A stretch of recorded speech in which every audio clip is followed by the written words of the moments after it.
Today we're going to be looking through another game that's in the official Nintendo Player's Guide, The Goonies II. Let's see, how to play. Help the 6 comrades and rescue Annie. Thanks to the Goonies' hard work, the Fratelli gang was captured. However, they still hold Annie the mermaid hostage and have sent out another challenge to the Goonies. The Goonies have gone off one by one into the enemy's hideout, but not a single one has come back safely. Can Mikey, the last of the Goonies, rescue his comrades? Yeah, so one of the funny things about this game is, unless you have like the game manual, you have absolutely no clue that like the whole point of the game is that you're supposed to be rescuing a mermaid. Where the Fratellis found and got a mermaid, that's anybody's guess, but that's the point of the game, is you're supposed to rescue Annie the mermaid. So here we have the action stage. In this stage, you explore the Fratelli gang's hideout. With button A, you can jump. B button lets you use your weapons to attack. Proceed carefully and try not to let the enemies get to you.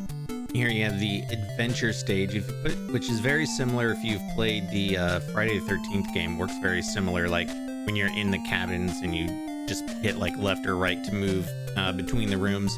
Then here we have the power-up items. There are some items that are necessary for you to for your rescue attempt that are hidden in the Fratelli's hideout. If you don't get all of these items, the rescue will be very difficult. So you have things like a slingshot, a boomerang, kind of classic weapons, I would say, for NES games at the time. You have Konami Man here. He'll replenish your strength, basically your health, which is funny. It's just like a superhero named Konami Man.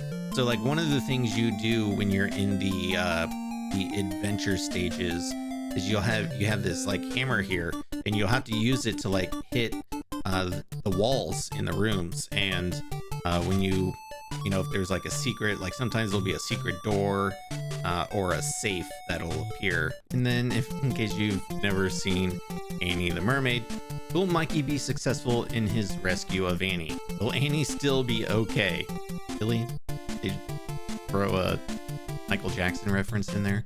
But yeah, so this is Annie. Literally, that's just like the end of the game. Like when you rescue her, she's just like, hey, thanks Mikey for rescuing me, I love you now. And then that's pretty much it. Then you do see the Fratellis get arrested. It's pretty funny, but like I said, it can get pretty confusing with the map, but overall it's a pretty fun game. I don't know, I'd give it like a 6.5 or 7 out of 10, but definitely worth experiencing at least one time if you've never played it.